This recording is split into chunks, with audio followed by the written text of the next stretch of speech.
Enero de 1813. Querida María, hoy quiero contarte sobre uno de los descubrimientos más importantes que tuve durante uno de mis viajes en Londres el año que acaba de culminar. Me encontraba en Londres para el mes de junio. Desde 1811 se escuchaba sobre el surgimiento de movimientos luditas. Se trataba de trabajadores que se oponían rotundamente al uso de maquinarias en las fábricas a las que habían entregado durante años su fuerza de trabajo, pues implicaba ser reemplazados por dichas máquinas, o en el panorama menos trágico implicaba la reducción de sus salarios, por ende una disminución abismal en las posibilidades de mantenerse vivos a sí mismos y a sus familias. Como si no fuera suficiente esta tragedia en la que sus vidas y fuerza de trabajo eran reducidas y destinadas a desaparecer, el gobierno respondió de manera implacable, desplegando tropas de soldados frente a sus protestas, y más aterrador aún, aprobando una ley que castigaba con pena de muerte a quien decidiera quemar o dañar las máquinas. Una de las regiones en las que los luditas llevaron a cabo sus acciones de manera más feroz y directa fue Yorkshire. No es de sorprenderse, pues en estas fábricas los cosechadores estaban siendo totalmente reemplazados por las máquinas. En mi afán por ir más a fondo en esta situación social, política que afectaba al país y sobre todo a los condados, decidí entonces partir en busca de respuestas reales para ayudar ferozmente en esta lucha tan desigual que nos apañaba a todos.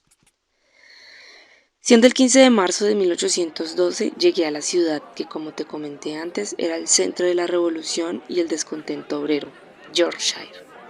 Ya en el condado, no me costó mucho trabajo encontrar el lugar donde todos los ciudadanos estaban reunidos a las horas del mediodía, pues se encontraban en el ayuntamiento manifestando, según escuché, su inconformidad hacia esas legislaciones que parecían ilógicas, las cuales fueron aplicadas al Código Penal por parte del Parlamento.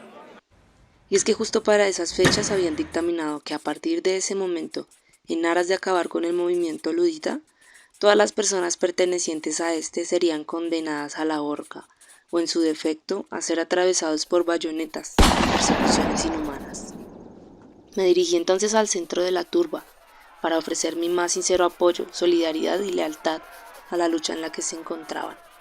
Pero no alcancé mi cometido, pues justo cuando iba a interrumpir a la persona que supuse estaba liderando la revolución, escuché a un hombre en la parte norte del ayuntamiento, quien estaba vestido con trajes finos y se le veían atisbos de templanza en su rostro. Este se disponía a recitar un discurso, el que creí en su momento, por su apariencia, sería a favor de las nuevas leyes dispuestas en el Código Penal. La policía, sin embargo inútil, no estaba de ningún modo inactiva. Se habían detectado a varios notorios delincuentes, hombres sujetos a condena, con la más clara evidencia del crimen capital de la pobreza, hombres que habían sido vilmente declarados culpables de forma legal de engendrar a varios hijos, a quienes, gracias a estos tiempos, eran incapaces de mantener.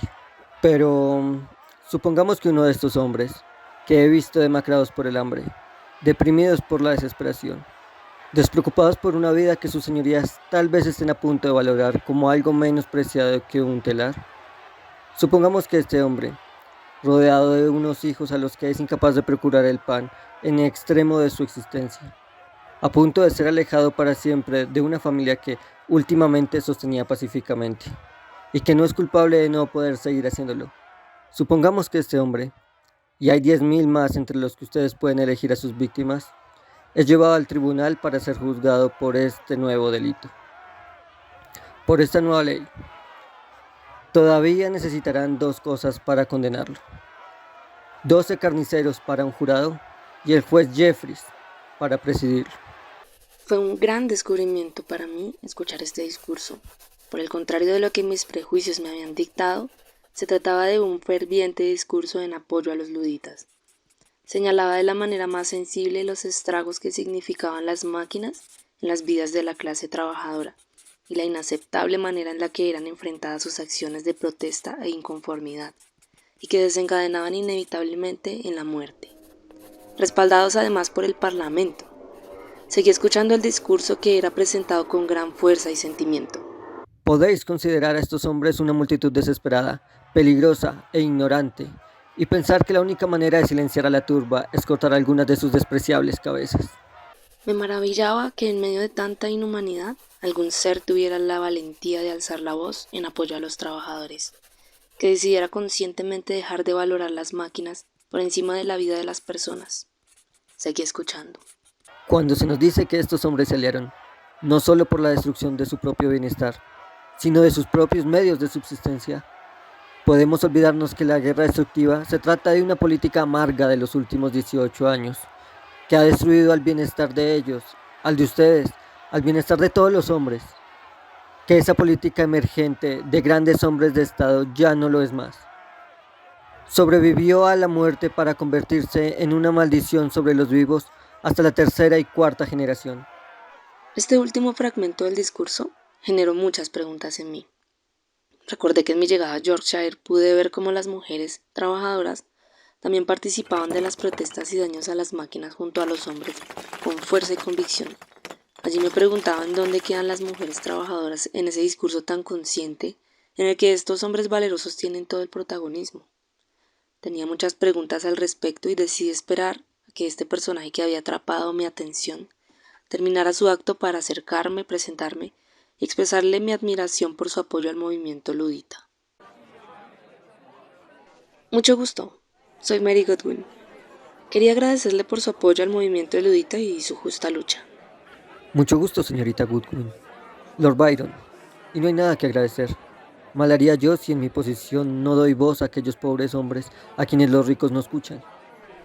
Así es, ya lo dijo usted. En su posición cómoda la solución es mostrar el inconformismo de los trabajadores frente a la injusticia, como si fuera el mismo demonio, proceder con la aniquilación. Me alivió mucho escuchar algo de humanidad en medio de todo, pero también me surgieron algunas preguntas, Lord Byron, sobre todo por el lugar que ocupan las mujeres trabajadoras en esta lucha, pues desde mi experiencia en Yorkshire, la presencia de ellas es muy activa en las diferentes acciones del movimiento ludita, y sin embargo, en su discurso brillan por su ausencia. Las mujeres sin duda alguna han sido una pieza fundamental en el mantenimiento de sus hogares, pero ¿acaso no se da cuenta que son hombres trabajadores quienes han abanderado esta lucha y quienes se arriesgan a la pena de muerte por defender firmemente su permanencia en las fábricas a las que les han entregado toda su vida? Mira alrededor, se dará cuenta de esto. Las mujeres están en casa cumpliendo con sus deberes en los hogares que estos valientes hombres protegen. Mi pregunta por las mujeres en esta lucha no es un capricho.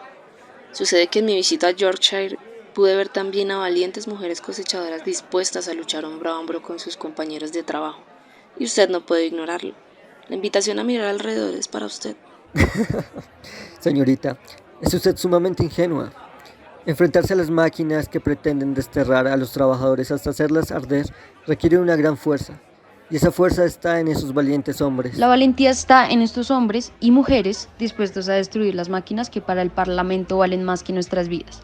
La señorita Goodwin no está planteando un despropósito, Lord Byron.